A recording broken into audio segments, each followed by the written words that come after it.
You're listening to The Great Simplification with Nate Hagans. That's me. On this show, we try to explore and simplify what's happening with energy, the economy, the environment, and our society. Together with scientists, experts, and leaders, this show is about understanding the bird's eye view of how everything fits together, where we go from here, and what we can do about it as a society and as individuals. Energy is a topic we discuss often on this podcast, but today we're going to focus not on the creating or the delivering of energy, but the storage of it. My guest today is Graham Palmer, who currently works at the University of Melbourne in Australia. Graham does research in biophysical economics and is a technical specialist in energy, hydrogen, energy modeling, and particularly energy return on investment. Today, we discuss the role storage has played in the human past, the role it will play in our future, and how we think about the energy mix and the energy scale in coming decades. Please welcome Graham Palmer.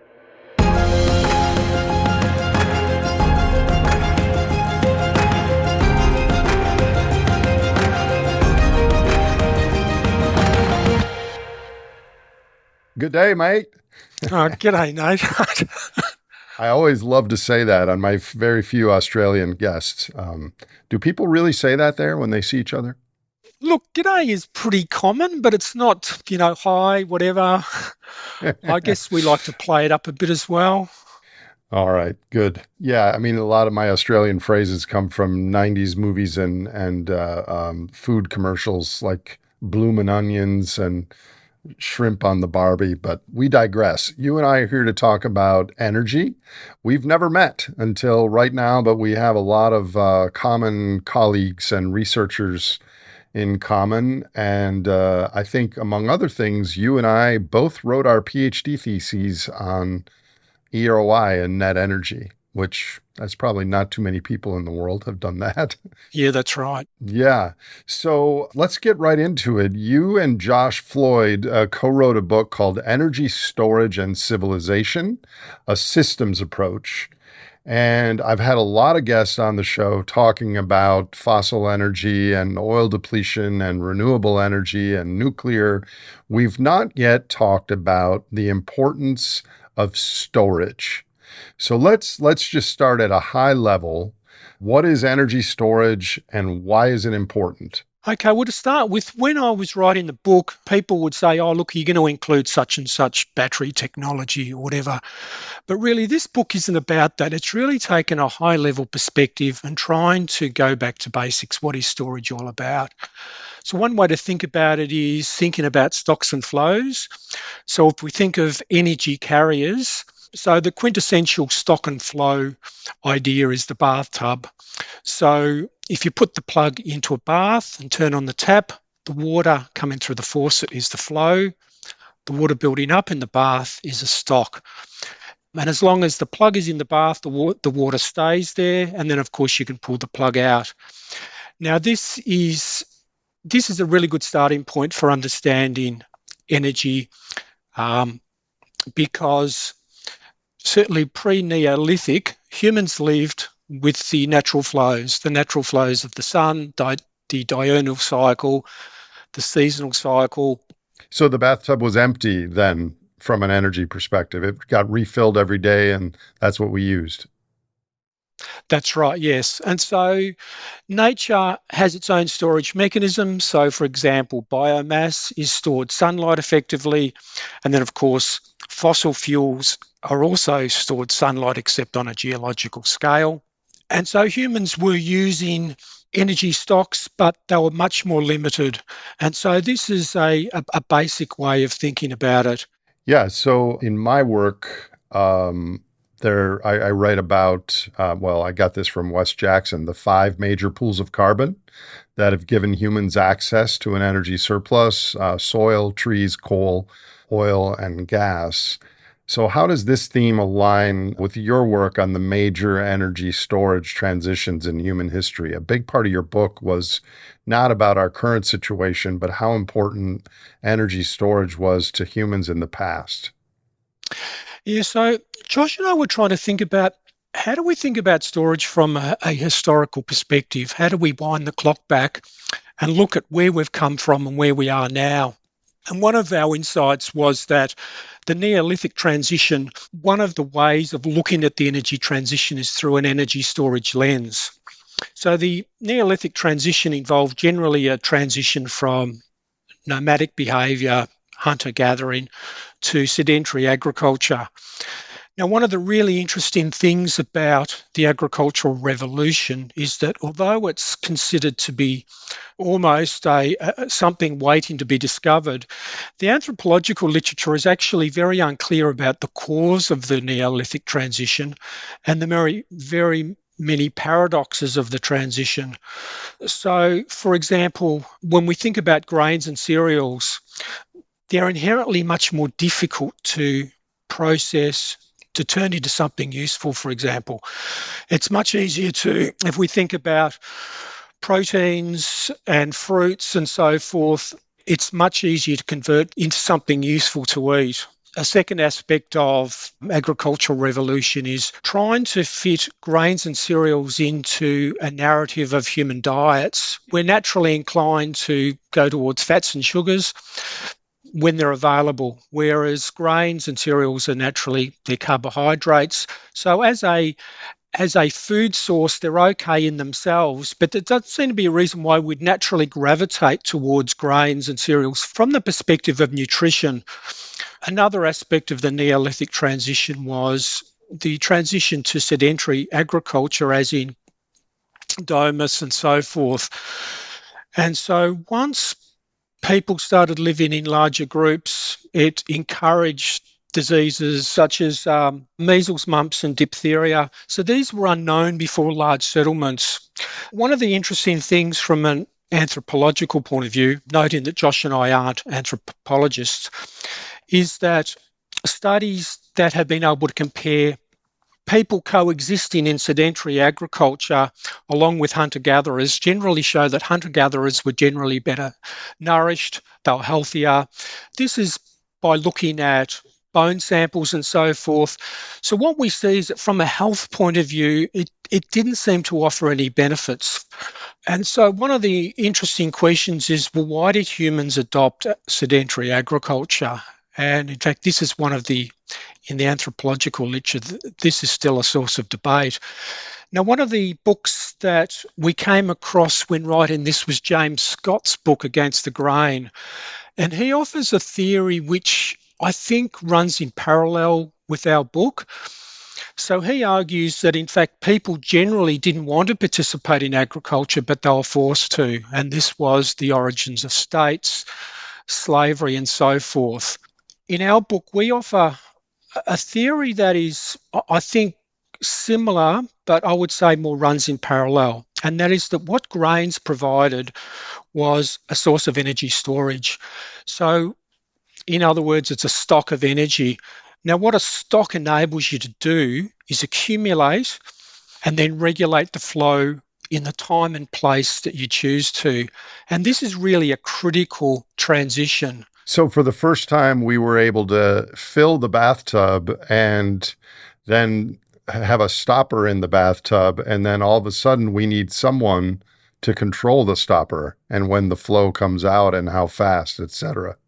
That's right. And so what this did is this opened up potential evolutionary pathways that just simply weren't available beforehand. And so Joseph Tainter's theory of complexity is useful to think about here. The availability of energy, being able to control the time and place that energy was directed, it enabled hierarchies and complexity to form. And this is really critical. Let me ask you a question there. This is a kind of an aha moment for me. Joe Tainter was on this program. I know him well. I've always used the language that the Neolithic and the agricultural revolution was because humans suddenly had access to energy surplus. But surplus itself, like a higher EROI or a higher total net energy for the village or the nation, from what you're telling me, isn't as important as the energy storage, because the storage evened out the flows of the surplus so that it could be directed and controlled and maybe hierarchies created from it. So you're making the distinction between the benefits to human societies from energy surplus versus energy storage, yes? That's right. So essentially, you need some form of surplus to enable storage, but without storage, then you're not able to utilize the stocks at a later time. I mean, I think it's useful to think about two counterexamples that we used in our book. The Kung Bushmen in the Kalahari Desert, there was actually an EROI study done of these people in 1969 by a person called Lee. So what he noticed was that they really didn't need to spend much time on food production. They spent most of their time on recreation, games, talking, socialization, etc. In other words, they essentially spent their surplus with their daily activities, enjoying life, and they weren't thinking about storage. The other example is Australian Aborigines. So the Australian continent has its own unique challenges, particularly with El Nino and agriculture, that people discovered long after European settlement.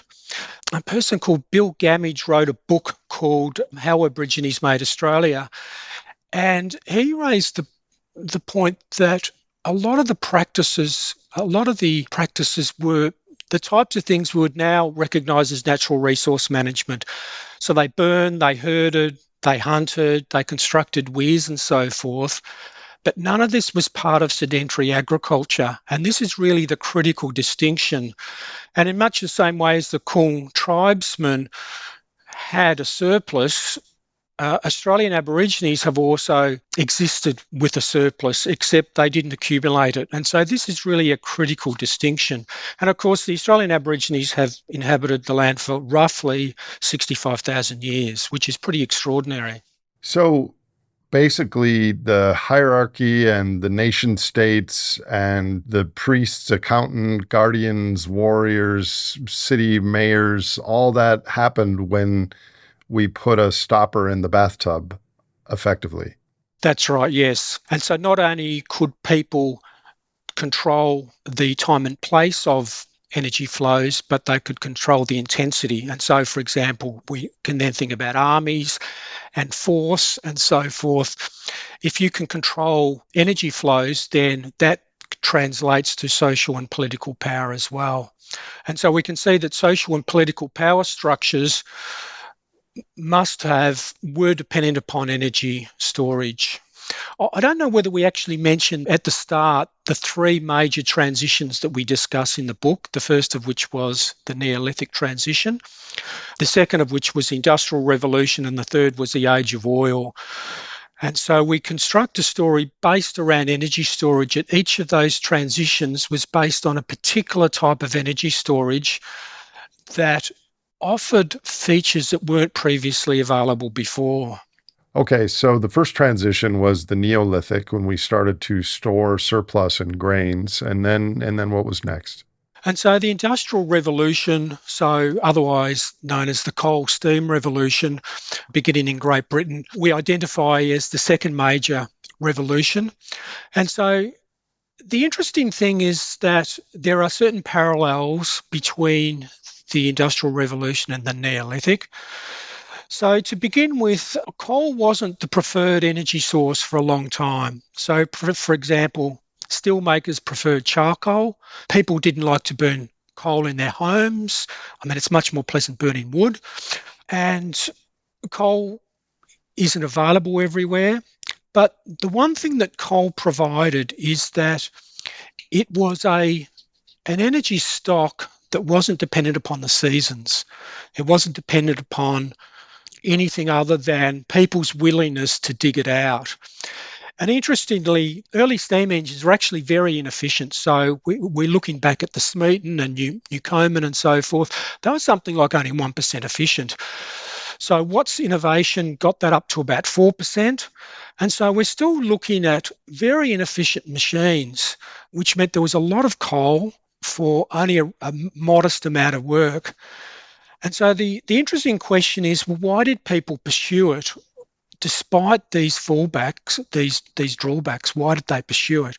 And I think looking at this from an energy storage lens elucidates this, because we can see that, as I said, coal wasn't subject to the seasons. It was only limited by people's willingness to dig it out. And then once a certain point was reached, it created a positive cycle, a positive reinforcement cycle, so that coal and steam enabled, well, first of all, coal was originally used, steam engines were originally used to pump water out of coal mines. So you have this sort of contradiction. You're using coal to pump water out of coal mines, but then it had wider use. It became used for steel making. And then once you can make steel, you can build rail networks, and then they're running off coal, and the actual rail networks themselves are made of steel. And so you get this positive loop, and this was the Industrial Revolution. And so viewing the Industrial Revolution through an energy storage lens opens up another way of thinking about it. And then we have Britain's preeminence. We have the pound sterling as the dominant currency. We can see the politics, the geopolitics, currency, it all comes together under this banner of coal and steam. And so the next transition that we discuss is the age of oil. Now, coal was very important, but oil created this new way of thinking about mobility. Prior to cars, for example, we sometimes think of people having horses, but people didn't have an individual horse and get around. But once people had a car, it enabled freedom. I mean, this was really a critical thing. It enabled people to do things that they couldn't before. And so what we see in oil, looking again from an energy storage perspective, is that as a liquid, it's much, much more convenient. It can be pumped. It has a high energy density. It's a liquid at normal temperatures and pressures. So it has these features that enable all these different things, air travel and so forth. So the quality of oil is very high, but the storage quality of oil is also very high. That's right. And so we argue that looking at it from an energy storage point of view is really critical. So it's not just the energy content, it's the storage aspects.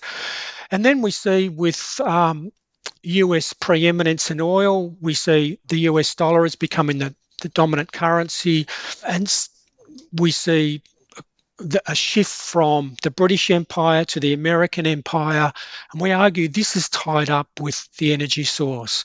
And we see now that America with shale oil has become a major oil producer once again. Now, I don't know how long that will last for and what impact that will have, but having that sense of energy independence, it just strengthens the US in terms of its geopolitical influence.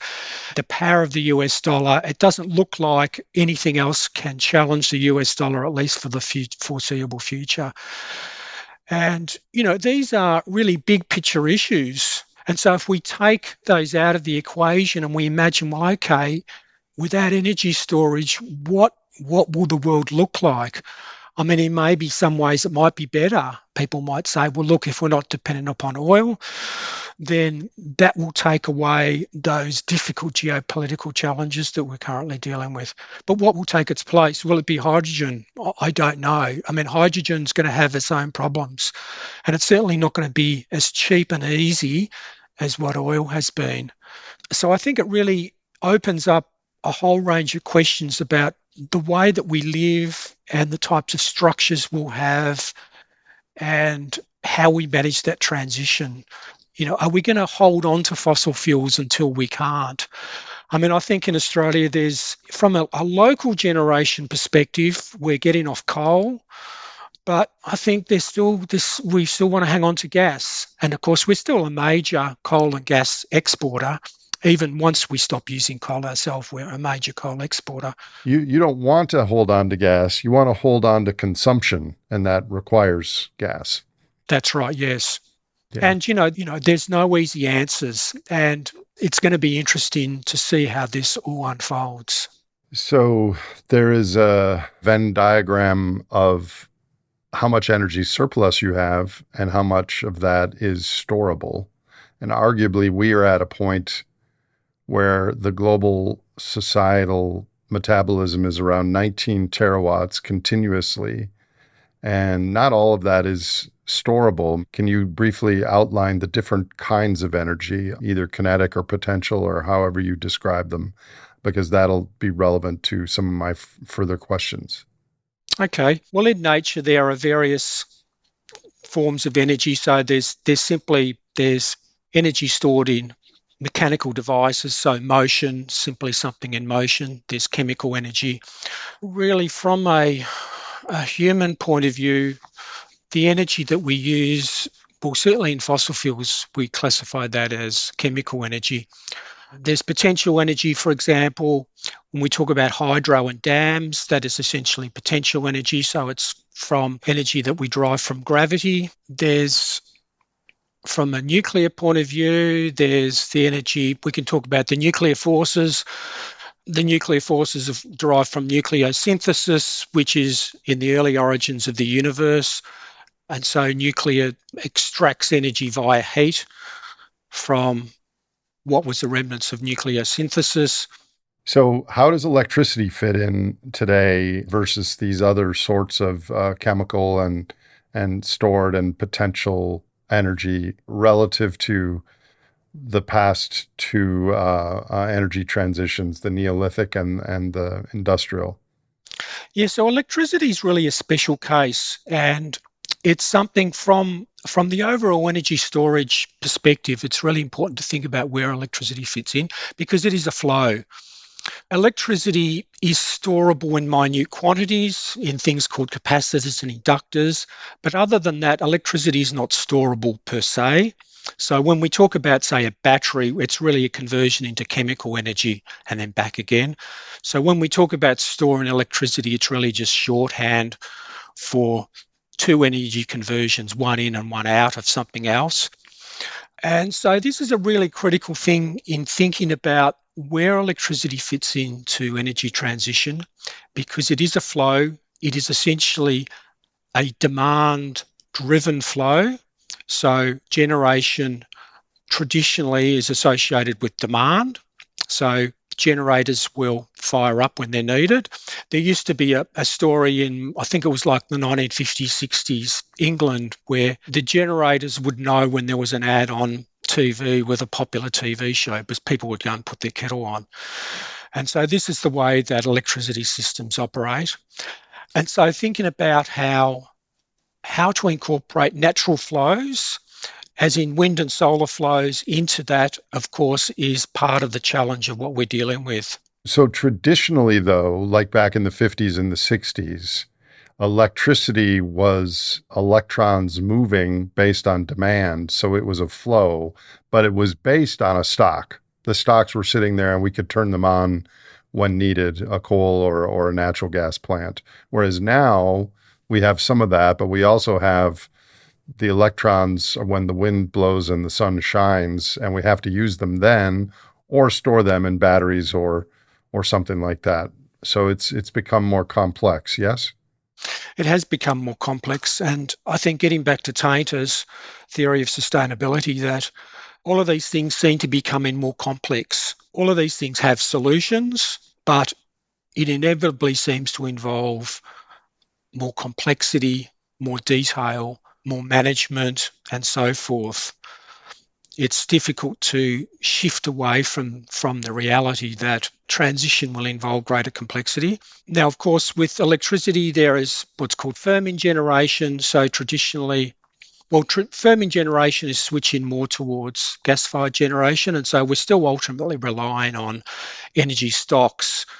So whether we're using, say, natural gas, which is a geological stock of stored sunlight, or whether we're using batteries, which is a short-term stock, or pumped hydro, which is often a stock accumulated over days or weeks or months. It is the stocks of energy that provide that control, that fill-in, that ensure that supply always meets demand. I don't know if you ever read a paper that I published. It was part of my PhD thesis, but I took the EROIs of nuclear and wind and natural gas, and I handicapped them for their storage and their intermittence. And this gets to why storage is so important, because we value not the mean or the average output of a thing, but we value it based on the mean divided by the standard deviation of its availability.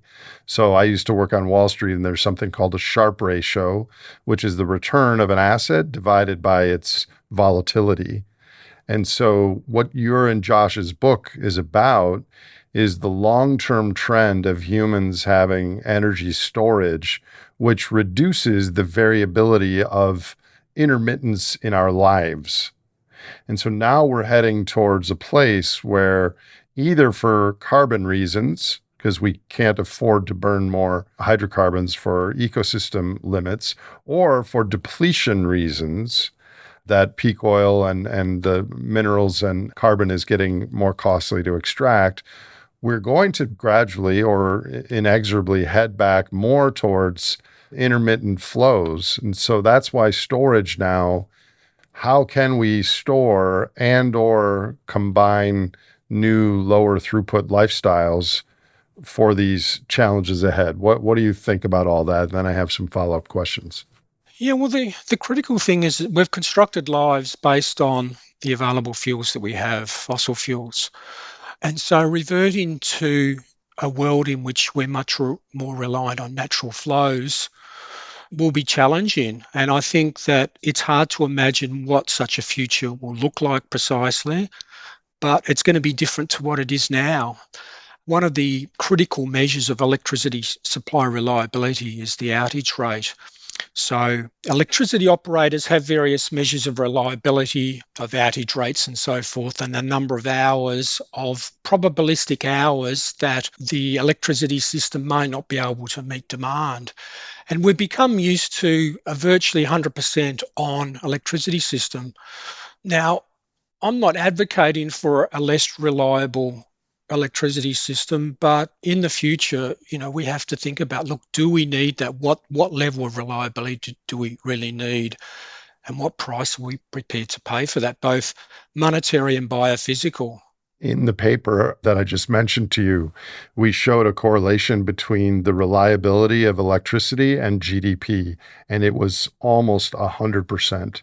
That those countries that had a lot of intermittence or brownouts or blackouts had starkly lower GDP per capita. And the most reliable countries that had 99.98% had the highest GDPs per capita. I mean, it's really quite striking and informative about the future. So we've got, intermittent sources are becoming very popular, solar, wind, where there's an uneven availability of the power. And now batteries and hydrogen and pumped hydro and a lot of these things, people are starting to recognize the importance of storage. Can you just give me briefly what some of these things are probably overhyped and which things you think have most promise in a future with more intermittent power added to our systems? Well, from a short-term storage point of view, so from up to several hours, say, then it's clear that batteries have become the best form of energy storage. The cost has come down, but there's still issues around the material demand, the material requirements, particularly at scale. When you put the numbers down, it's really large, and it's hard to see how this is all going to play out. Of course, technology improves. There's different types of battery technology. One way or the other, it looks like there's going to be a lot more material throughput in terms of mineral wars and so forth. Mm-hmm. Pumped hydro has a big advantage that it can be done at scale. We've got a large-scale plant that's been constructed at the moment in Australia. Australians would be aware of the Snowy Hydro 2.0.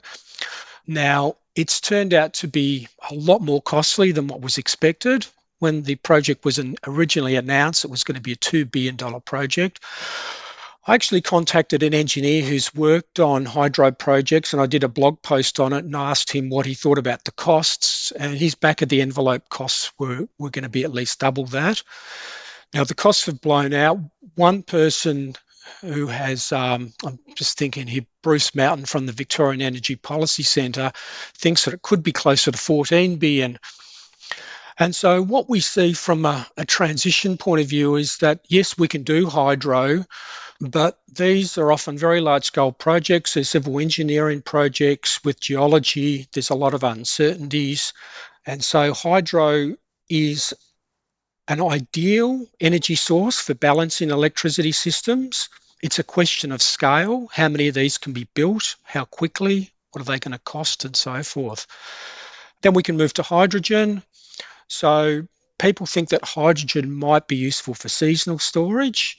And so the benefit is that we could store very large amounts of it, maybe stored in, say, salt caverns or so forth. And the way we would do that is we would overbuild solar panels and wind turbines more than we would need. And so when they were over the demand, we would use the excess via electrolysis or methanation or something like that to create hydrogen, yes?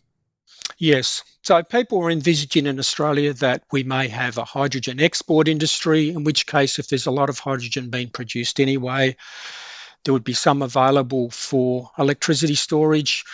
Of course, hydrogen has its own challenges, one of which is low round trip efficiency. Cost is high at this stage. From a long-term perspective, in the absence of fossil fuels, humans are going to have to work out some form of storage. Now, whether that's hydrogen or something else, it is almost inevitably going to be more expensive. And we have to get our heads around what is the future going to look like without fossil fuels.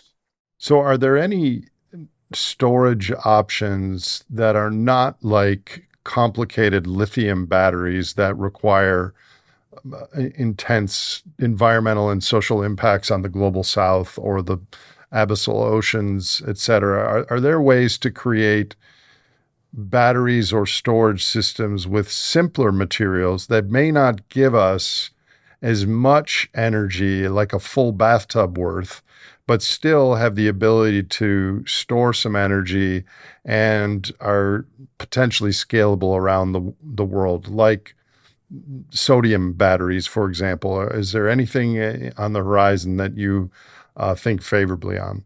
There's a lot of teams working on different chemistries, battery chemistries. The challenge always is with batteries is that there's a lot of different parameters we need to look at. There's energy density, there's safety, there's power density, cost, etc. It's a holy grail to try to get a really dense a battery that is highly dense, that is low cost, that is safe, that has everything, has high round trip efficiency. Trying to get things commercialized is always difficult. And at the moment, lithium technology has taken the lead. It's a little bit like the beta versus VHS. Once one technology gets in front, the others have to be able to surpass what has already been achieved. And so lithium is well down the learning curve.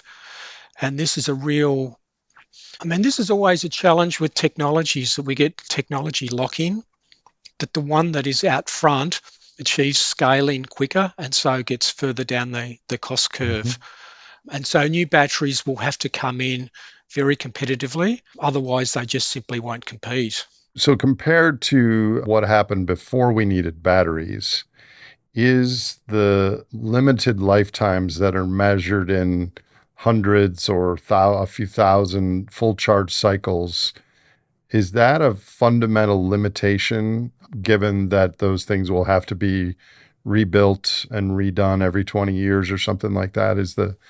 How big of a barrier is the limited lifetimes of charging these things? Yeah, we're used to infrastructure lifetimes of 50 years, 40 or 50 years. And so some of the new technologies almost certainly won't have technologies that long. Some things such as solar panels, a lot will be expected to last a long time. But in terms of batteries, they almost certainly won't last that long, and therefore there'll be replacement cycles.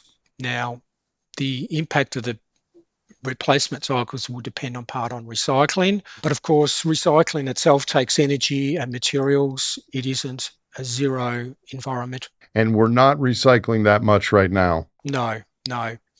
Look, a lot of people doing work on recycling. There's a lot of good work being done, but it just isn't really, it's not translating into something practical at the moment.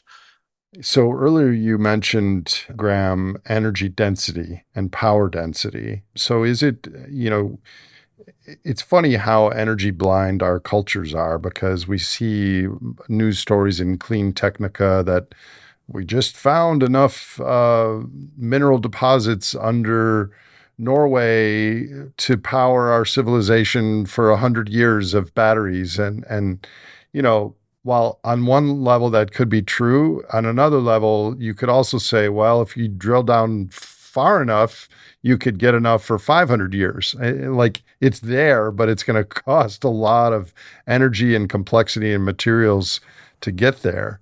But as far as energy density goes, are these stories we see in the news about flying airplanes and cargo ships and long haul trucking using batteries? What's the validity of that stuff in your opinion? Well, it's always, I mean, the news outlets like to report technology stories. It's always, I mean, this is what they do. I mean, people like to read about new technology. We are a technological society. And of course, technology proceeds. One way I think about it is that we can take a micro perspective or a macro perspective towards some of these things. So we can look at batteries, say, and people might say, look, this new battery chemistry, it doesn't use as much of such and such materials, it doesn't use cobalt, etc. But what we see when we look at the macro indicators of the planet is it's a straight line. We look at cobalt use since the 1960s, it's going straight up. We look at lithium, nickel, etc. Everything is going up. So we can see that at a macro perspective, we're using more of everything. Now, it may be that certain technologies improve that situation, but what we can see at a macro scale is that whatever it is we're doing, it isn't working. Everything in terms of overall, the macro indicators are all going up. So getting back to the grand arc of your story, that human societies and nation states were adaptive responses to those cultures that had access to energy storage.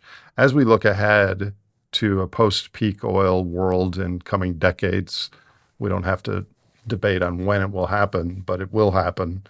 Will those nations that focus on energy security and having a full bathtub have adaptive advantages in coming years relative to those that are more flow-based? This is an interesting question. The advantages with the flow-based is that we can rely on them. So if you're relying on solar, well, you can count on solar energy continuing. But then there's an issue of the reliability of the system. How do you deal with natural disasters, for example? I mean, let's say you're reliant on an electricity system, largely reliant on natural flows. What happens if there's a disaster? It knocks out transmission, and two interconnected areas were previously able to share energy, but suddenly they can't. What do you do with that? I mean, ultimately, I think that we are going to rely on some forms of energy storage. It's going to be difficult to see how we can exist in it with a just-in-time energy system. Well, it's kind of like living as a human being on a just-in-time income system. That's why we have bank accounts, because that gives us optionality to buy things that, of course, you and I know have energy embedded in everything. But money is our little bathtub that we hope the drain is not too large and that the spigot is reasonably flowing. But I think sometime in the future, the bathtubs of individual humans will have a dissonance with the giant bathtub of society's energy. I'm getting a little meta here on you, Graham. Mm. But I do think that energy storage and monetary storage are linked. Yeah, so it's kind of interesting thinking about how money and energy are linked and in what way they're linked. The way I think about it is that energy is real, it is the physical world, whereas money is the world of abstraction and symbolism. And money works by social convention. We agree that if I hand you over a $20 note, you'll hand me something back in return. But it's entirely a social convention. And so in that sense, money is not real in the way that energy is real. And the way that we think about a future with a different type of energy system will no doubt affect the type of financial system that we have as well. We don't have the expectation that there's going to be new oil fields discovered and we're going to have copious amounts of oil, for example. I mean, how that plays out, really, I don't know. That's beyond my pay grade. But I think it's almost inevitable that the financial system will have to evolve in some way with the energy system. So, at your pay grade, let me ask you this question. How would a country, a nation, perhaps Australia, start to think about planning for a more intermittent, more costly energy future, given what you know about human history and what you know about all the different batteries and storage options and what you know about EROI and energy depletion? What are some of the key questions that you think they should be thinking about and working on right now? Well, Australia is progressing quite well with transition. Now, you have a lot of coal and a lot of gas, but not a lot of oil, right? That's right. Yeah. Well, oil is Australia's main energy vulnerability, and we don't stick to the IEA's 90-day reserve requirement. This has been a point of contention over many years. So if there was some sort of problem in the South China Sea, for example, and there was some sort of embargo, Australia would run out of diesel and petroleum very quickly. So this is, that's our main point of vulnerability. As far as the electricity system is going, the electricity system operator, AEMO, has been working on what's called an integrated system plan for many years. They update the plan every 2 years. So this is a long-term plan in trying to work out how to transition to either 100% or near 100% renewable. Australia is pretty uniquely placed. We have a lot of wind and a lot of solar. Now, the people working on this are pretty confident, but there's a lot of uncertainty still. Now, the fallback for Australia is ultimately natural gas. In fact, the 2050 scenario still has 10 gigawatts of gas-fired turbines. So these could, in theory, be run on hydrogen as well. So when the system operator has done their assessment, so they're doing a very complex assessment, including reliability. They're looking at the geographical and technological diversity and so forth. Well, I'm just curious how much either cost or EROI, how much does the EROI get handicapped once you include storage in some of these intermittent sources? Yeah, well, I did a paper, I think it was in 2012. I did it as a case study of off-grid solar and storage. So I was using the data that was available at that time. And it's pretty clear that with very high storage requirements as are needed with an off-grid solar system, the EROI drops very high. In fact, you would say that it's too low to be viable at large scale. So an individual person can decide to spend the money on an off-grid system, and that's fine. But if we look at it at scale, it's just not viable. But the proviso is that the amount of storage that you need in such a system is very high. Now, once we look at a larger system, the situation changes. It depends on how much storage. And really, the storage requirements is really a critical question. And I think one of the things Josh and I did is that we looked at storage from an overall civilizational perspective.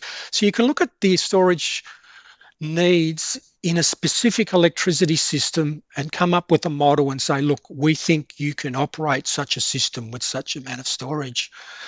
But if we stand back and say, well, humans have been using seasonal storage since the Neolithic transition, we've been using fossil fuels. Would we really be running on what is effectively a just-in-time energy system? And how would that work? And really, I don't have the answer to that.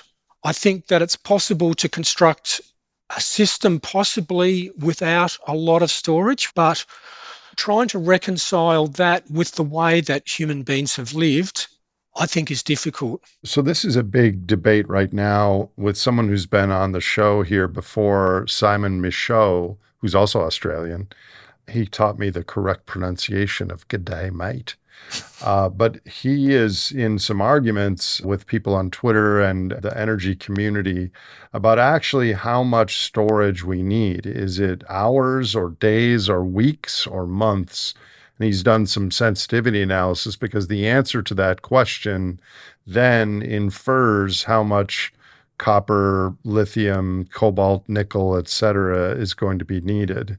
And I think it's his point that there are times that if you really need access to electricity, there are times that weeks go by without the wind blowing or the sun shining. What is your work and opinion on that suggest? Well, looking at AEMO's work on their detailed studies, the fact that they're including 10 gigawatts of gas-fired capacity, in addition to pumped hydro, a lot of batteries, etc., there's expected to be a lot more storage capacity generally.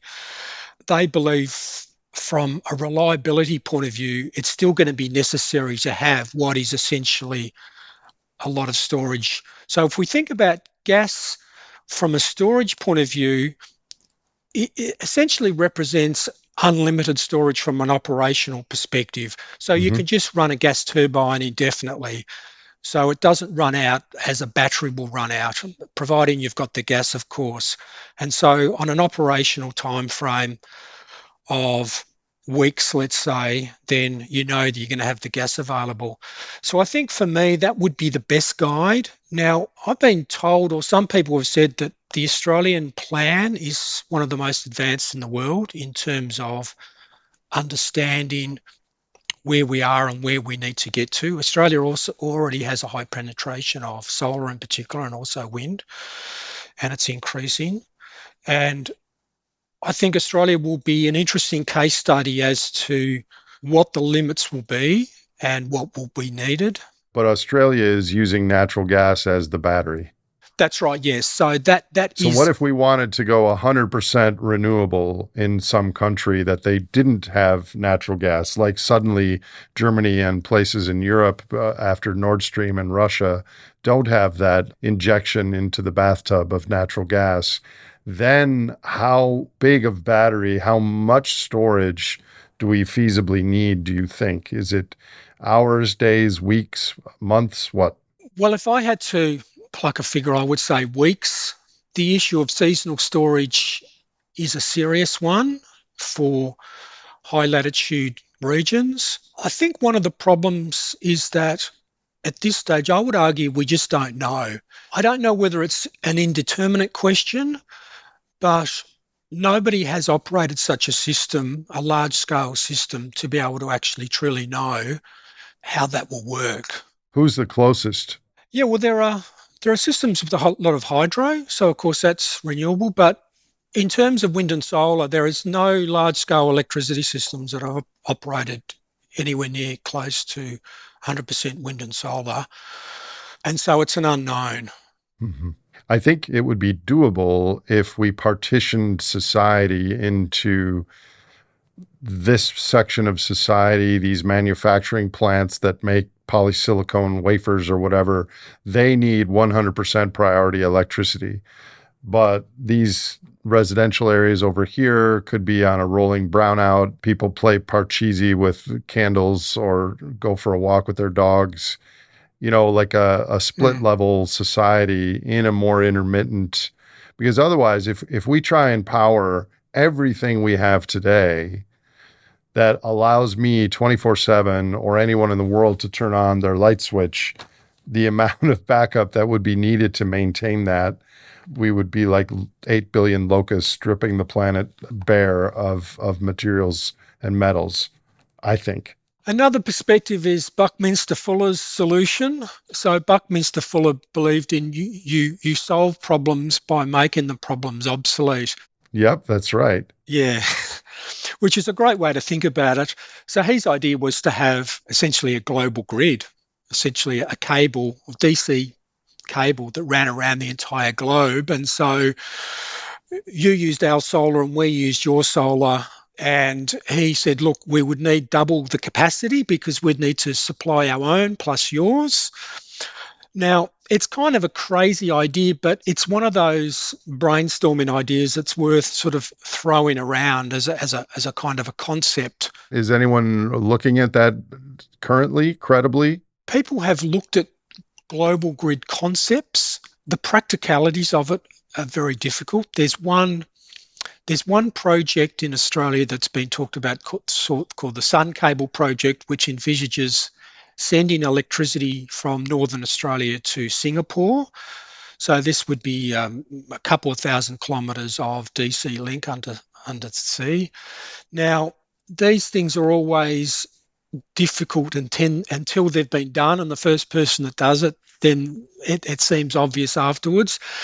But, probably the major problem with this concept is the vulnerability. It's single points of failure, and it's electricity, so it's a flow. So you cut off the electricity and all of a sudden it's gone. It's not like, say, shipping oil around the world in a tanker. If one tanker is lost, you don't lose your energy supply. With an electricity cable, you're reliant on real-time flows, and it's a single point of failure. I mean, I just know when we have blizzards here and suddenly the power is out, and for me, because of my job or my unique biochemistry, I'm sitting in my car trying to charge my cell phone.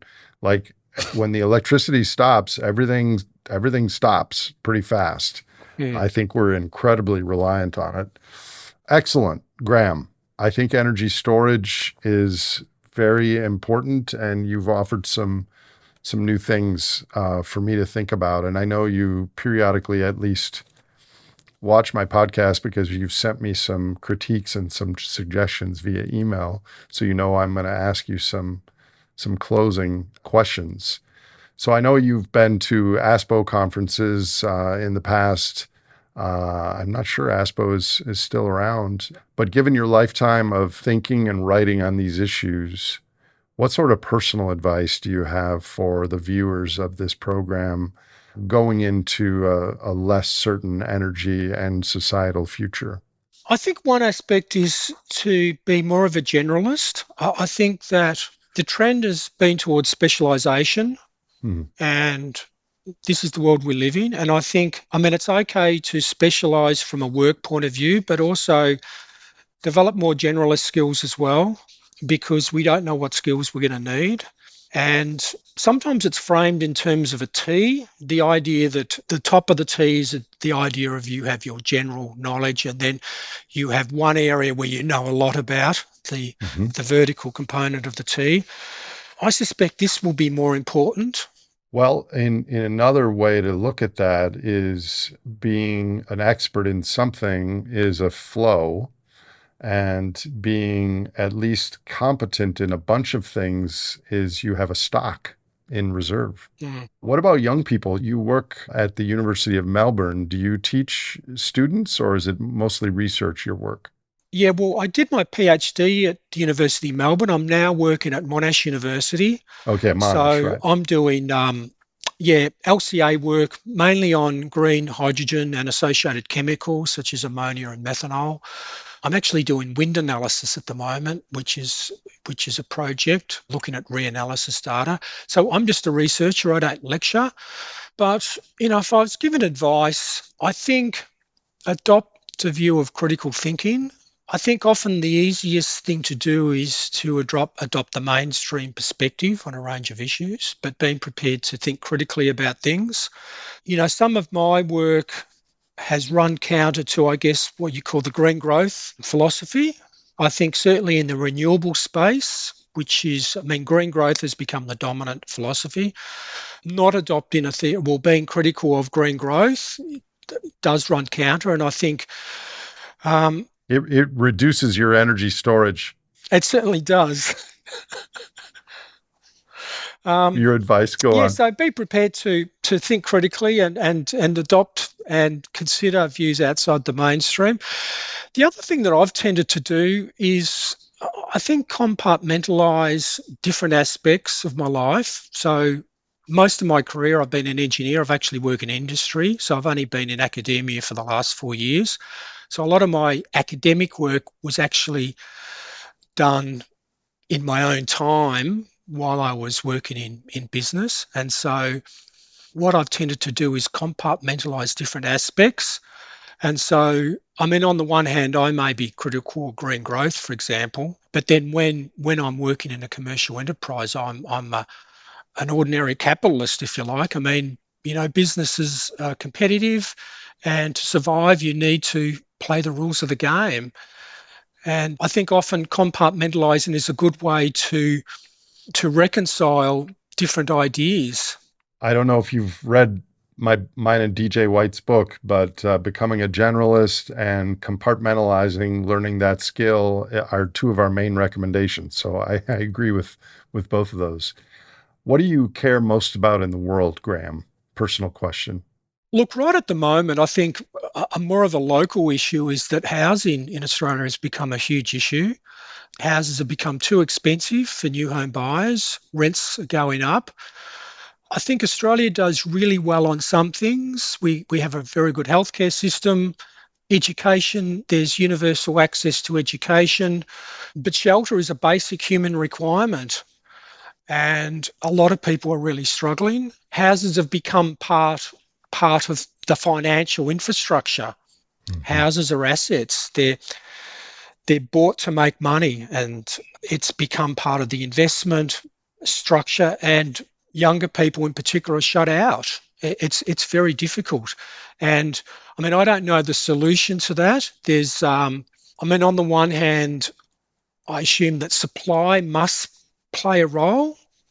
It's kind of interesting that any regions within, say, 3 hours of the capital cities have all become very expensive. And so it's not just the capital cities that are expensive.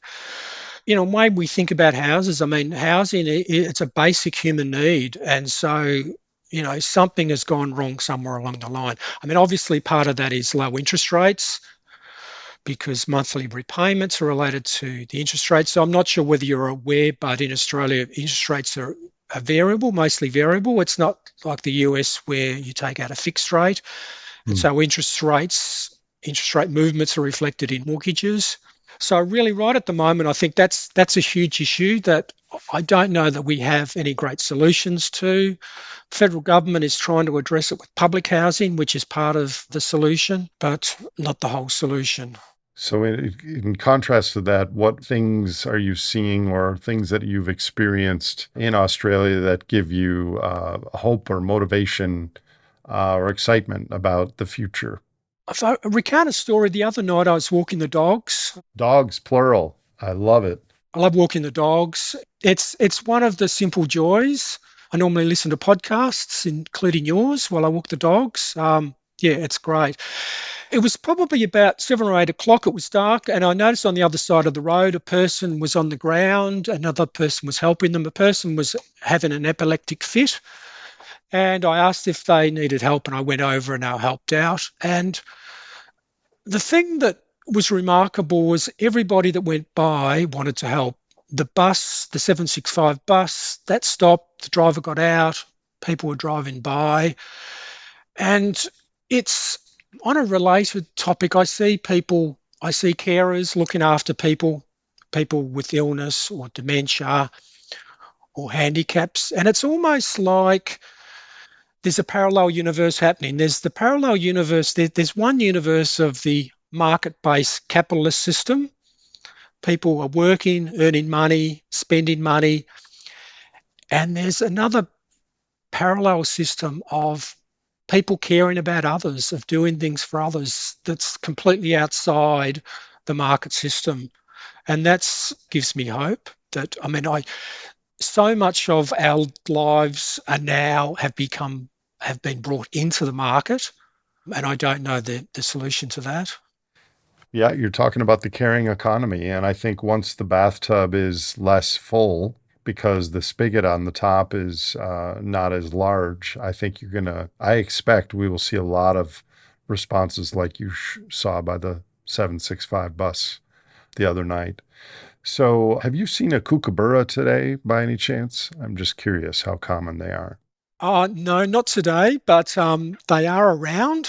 There's lots of magpies, currawongs, Okay. cockatoos, but Okay. there's normally kookaburras. They hang out in pairs, and there's not a lot of them, but you can certainly hear them. Okay. I'm probably coming there to speak to some government people next year. And on my bucket list isn't so much to see Australia, but it's to see a kookaburra. If you Okay. could, if you could wave a magic wand, Graham, and there was no personal recourse to your decision, what is one thing that you would do to improve human and or planetary futures? I think Joseph Tainter's theory of complexity, of diminishing returns of complexity, is really an interesting theory. And you might know that his theory of sustainability, as it applies to sustainability, is that sustainability is itself part of the energy complexity spiral. It is a problem solving exercise. So, for example, Tainter uses the example of hybrid motor cars, that the hybrid motor car is a solution to high fuel consumption.